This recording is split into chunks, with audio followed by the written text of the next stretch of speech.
Chapter 10, Moving On. Be on the alert, stand firm in the faith, act like men, be strong. 1 Corinthians 16:13. Renewed.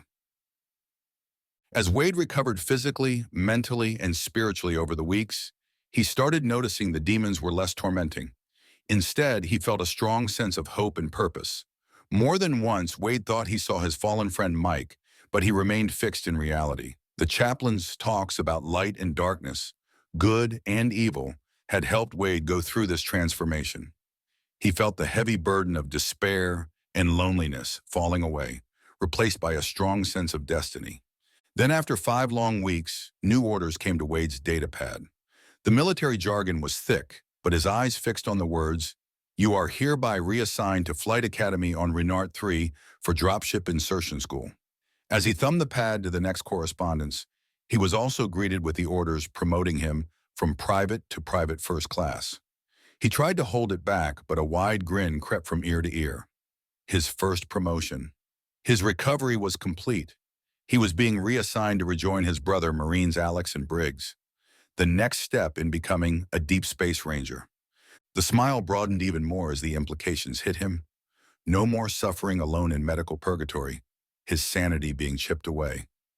He was back in the action, back in the training pipeline. A profound sense of freedom filled Wade as he left the infirmary behind.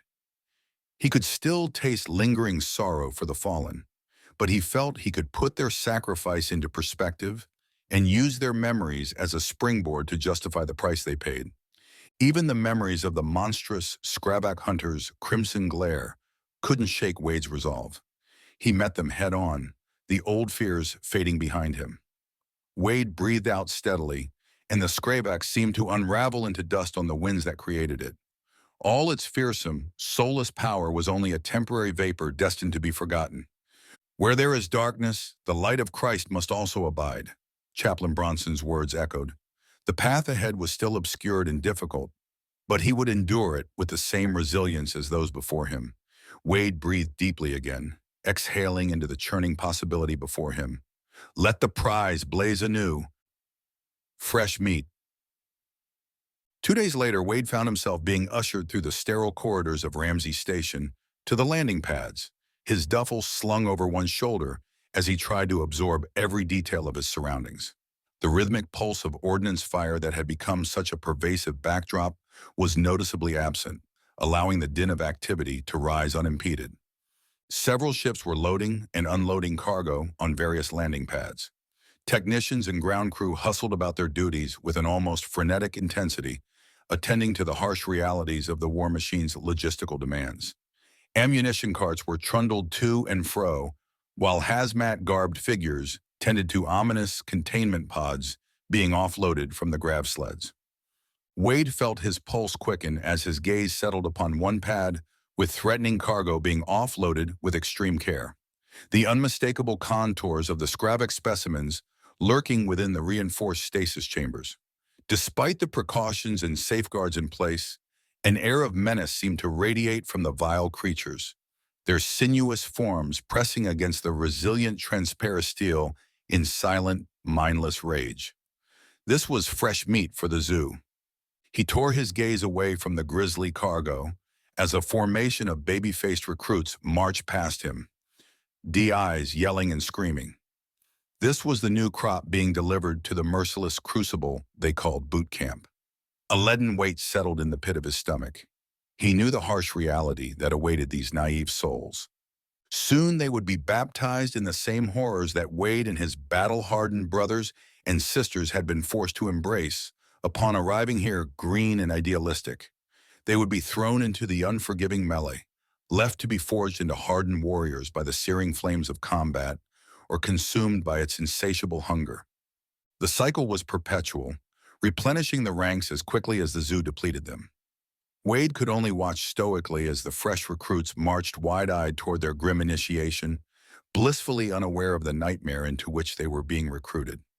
He knew the idealism would soon be scoured from their eyes, replaced by a 1,000-yard stare that betrayed the soul-crushing tribulations they would endure. The ISC Dominion. Wade squared his shoulders and approached the landing platform where his transport awaited. The gentle thrum of repulsor fields caused the deck plating to shudder in subtle undulations, heralding the imposing presence of the immense vessel standing sentinel over the other smaller ships. Wade's breath caught in his throat as the full magnificence of the newly arrived starship came into view. This was no mere troop ship or heavy gunboat. This was the vanguard of humanity's defiance, the epitome of cutting-edge engineering, and an unmistakable statement of their species' refusal to be cowed by the relentless scrubback threat, the ISC Dominion. Just the designation alone carried a reverential weight, its very utterance seeming to resonate with the legacies of those who had come before. Heroes, pioneers, and the brightest minds that the Confederation could muster, all had played their roles in shaping this pinnacle of human achievement. Over 2 kilometers of sleek length at 150 meters in width, the ship's interior housed 10 acres of flight deck for her fighters. With its predominant arrowhead contours, the Dominion exuded an unmistakable aura of power and purpose. Layer upon layer of reinforced armor plating sheathed the outer hull, an impregnable bastion deflecting even the most punishing pulse missiles. And bristling along its flanks were enough banks of autocannons, rail batteries, and missile pods to decimate any enemy with ill intent. Yet for all its snarling aggression, there was an undeniable grace and elegance to the starship's form, almost as if it were a living sculpture, a defiant statement hammered into being by the creative force of its engineers and builders.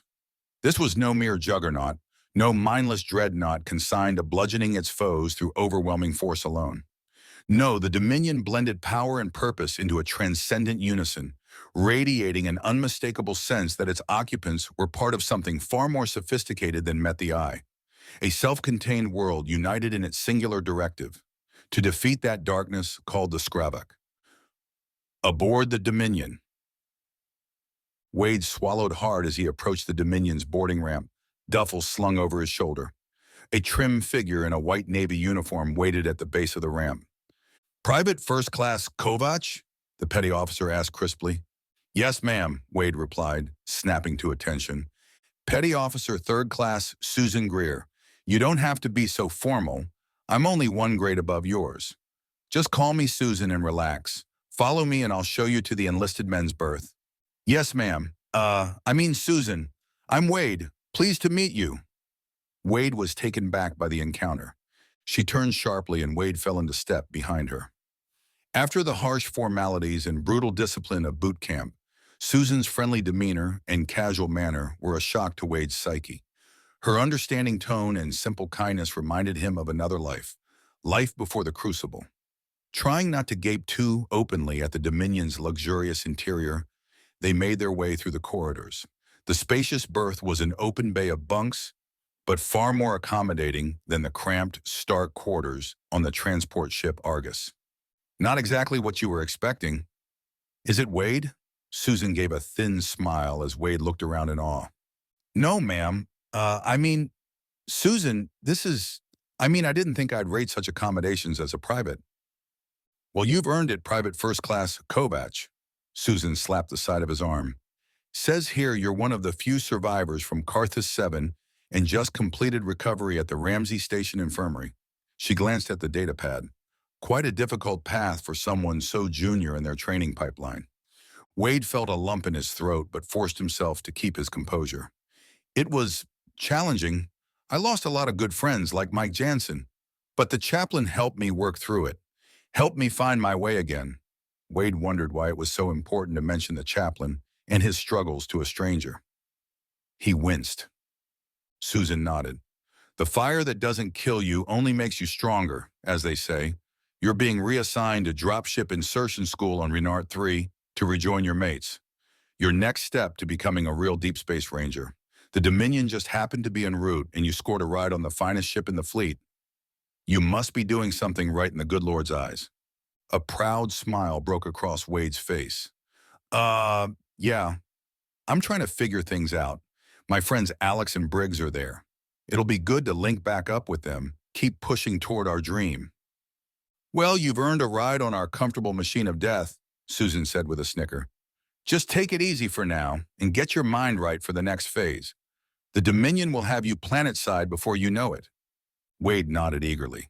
Thank you, Susan. I can't wait to. A nearby comm whistled, and Susan glanced at her wrist unit. Duty calls, Wade. Just find an empty bunk and get stowed. You'll be briefed on routine and duties once we make the jump. Take a look around, but don't get lost. With that, she turned and strode off down the corridor, leaving Wade to soak in his new surroundings. He hefted his duffel onto an open bunk, a profound sense of lightness filling his chest. At long last, the nightmare was fading into the past. A new future beckoned, the path stretching out bright and clear before him once more. Wade ventured to do his own little recon of the Dominion as they prepared to depart Carthus 7. He was amazed by its interior. While the outer shell looked harsh, the inside was warm and inviting. Soft lighting and fabrics created a relaxing atmosphere, meant to help people feel calm during long journeys in space. The hallways had huge windows, giving incredible views of the massive ship's engines and outer structure. Even though the Dominion contained unbelievably powerful engines and energy sources, the living areas remained perfectly peaceful. Advanced systems isolated those sections, making them feel like a quiet island despite the awesome forces contained within the armored outer hull. Wade felt proud to be one of the few allowed aboard such an incredible vessel. The Dominion was like something from his childhood dreams of exploring the galaxy. But this was very real as the harsh training that had toughened his spirit during boot camp. Vote of non-confidence. Wade felt the spaceship Dominion vibrating as its powerful antimatter engines fired up. He was about to jump through a slipstream, a tunnel through space that would let them travel incredibly fast. As the Dominion accelerated into the jump, the stars outside blurred into streaks of blue light. Making his way back to the male berths, Wade found the area buzzing with activity as other passengers settled in. A gruff-looking Navy chief stood at the front, calling for attention. Listen up, people! You're guests aboard the finest ship in the fleet, but that doesn't give you a pass to be idiots. There's a short list of rules you need to follow. The chief launched into a no-nonsense briefing on policies, restricted areas, emergency protocols, and general do's and don'ts for their stay aboard the Dominion. Wade listened intently, not wanting even the slightest misstep. As the briefing wound down, a wiry Marine Lance Corporal shouldered past Wade. You the NG from Carthus 7? He grunted, eyeing Wade dismissively. NG? Wade asked, thrown by the jargon. Newbie grunt, the Lance Corporal sneered. I'm Lance Corporal Connolly. Don't get too cozy on this luxury cruiser, kid. The Dominion will just be dropping our sorry carcasses back into the meat grinder soon enough. Wade stiffened at the harsh assessment. I'm headed to Renard 3 for dropship insertion school to join the Deep Space Rangers. Connolly barked out a mocking laugh. Oh yeah? Well, good luck with that, newbie. I tried out for them Rangers a while back. Washed out after the first week. They chewed me up and spit me out like a bad meal. Leaning in, Connolly's eyes bored into Wade with a penetrating stare. Based on what I see, you don't have what it takes, kid. That stint on Carthus 7 broke you already. With that, Connolly gave Wade's shoulder a contemptuous shove and stalked off, leaving the younger Marine fuming. Wade clenched his fists, a surge of anger and determination rising within him. He'd proved that jaded knucklehead wrong. Stewing over the encounter, Wade made his way to the Dominion's mess deck to grab a meal. The amenities were indeed plush, a far cry from the stark rations and meal preps of boot camp and Ramsey Station. Savory aromas in the sizzle of fresh-cooked cuisine wafted through the air as attendants in crisp uniforms oversaw the serving stations. Settling at a vacant table with his tray, Wade gazed at the thick steak, veggies, and potatoes, feeling a twinge of guilt. So many still suffered in the war zones while he dined in relative luxury. Prayer buddy. After finishing his meal, Wade returned to his bunk, reaching into his pocket for the New Testament chaplain Bronson had given him. The worn, creased cover felt familiar in his hand, a tangible link to the wisdom that had guided him through his darkest hours. Thumbing open the book, he searched for familiar passages, yearning for that same sense of solace and purpose they had once provided. Deep down, Wade knew the coming days at dropship insertion school would test his mettle like never before. But this time he was determined to prevail and maybe, just maybe, find answers to the questions still gnawing at his soul. The pages fell open to 1 Corinthians 16. Wade's eyes scanned the text, not really sure where to start. It felt almost like rubbing a genie's lamp, waiting to make a wish. So new to his walk with Jesus, he had no traditions to provide direction. If he did get one wish, it would be for Chaplain Bronson to be there, guiding him. His gaze settled on verse 13. Be on the alert, stand firm in the faith, act like men, be strong. That's what he needed, to stand firm, be a man. Don't let anyone doubt his abilities like that jaded Lance Corporal Connolly. What you reading there? Wade looked up, a little embarrassed, as a sailor approached. But remembering the verse's admonition, he responded firmly, the Bible. The sailor smiled and asked, You up for a little discussion on it? Wade nodded enthusiastically. Yes, definitely. The sailor J. Ringler opened Wade's New Testament to John 16:24 and had him read aloud. Until now you have asked for nothing in my name. Ask and you will receive, so that your joy may be made full. Jay nodded thoughtfully as Wade listened intently about prayer. One simple way to structure your prayers is using an acrostic called ACTS, he said. ACTS stands for adoration, confession, thanksgiving, and supplication. It provides a framework to help guide your time with the Lord. Adoration. Start by adoring and praising God for who He is, His holiness, majesty, power, and love. Express your awe and reverence for the Creator. The Psalms are full of wonderful examples. Confession. Next, come humbly before Him in confession. Acknowledge your sins, shortcomings, and need for His forgiveness and grace. Lay your heart bare, holding nothing back. Jay gave Wade an encouraging smile. Don't be afraid to get specific. The more open and honest you are, the more God can work in your life. Thanksgiving. After that, enter into thanksgiving. Express gratitude for His countless blessings, life, relationships, provisions. An attitude of thankfulness helps reframe our perspective. Supplication. Finally, bring your requests before God in supplication. Pour out your heart's needs, burdens, and petitions. Remember that verse. Ask and you will receive. He delights to hear from His children. Jay placed his hand on Wade's shoulder. Start simple from the heart. Adoration, confession, thanksgiving, supplication. Let Acts be your guide as you begin this journey of walking with the Lord daily through prayer. Wade nodded slowly, letting the acronym's meaning soak in. Acts, a clear pathway to approach his Creator and cast his cares upon Him. With Jay's help, he felt equipped to begin this new lifestyle of consistent, meaningful prayer. Wade realized he had wished the chaplain was there to guide him, but God knew his needs even before he voiced them. His prayer, even though he labeled it a wish, was answered in the form of a young sailor named Jay. After explaining the Acts prayer model, Jay made Wade an offer. Listen, man, I know this is all new to you. Why don't we meet up each night for the next 7 days before we reach Renart 3? We can pray together, and I can help you get into the habit. Wade's eyes widened at the incredibly kind proposition. You'd really do that? Spend time with me each evening? Jay clapped him on the shoulder. Of course, brother. We're all in this together, right? The Bible tells us to build each other up and walk alongside one another. I'm just trying to obey those instructions. A lump formed in Wade's throat as gratitude washed over him. After so much hardship and loneliness, to have someone personally invest in his spiritual growth was almost overwhelming. Thank you, Jay. That would mean more than I can say, Wade stammered out, unable to fully express his appreciation. Don't mention it, Jay said humbly. I'll meet you here at 1900 every night. We can start building that prayer routine. Wade committed the details to memory, his heart bursting with newfound hope. Not only had God provided wisdom through the scriptures, but also a caring mentor in Jay. This was going to be an important week. As Jay headed off, Wade felt resolute determination settle over him. He would utilize every moment with Jay to lay a strong foundation of consistent prayer.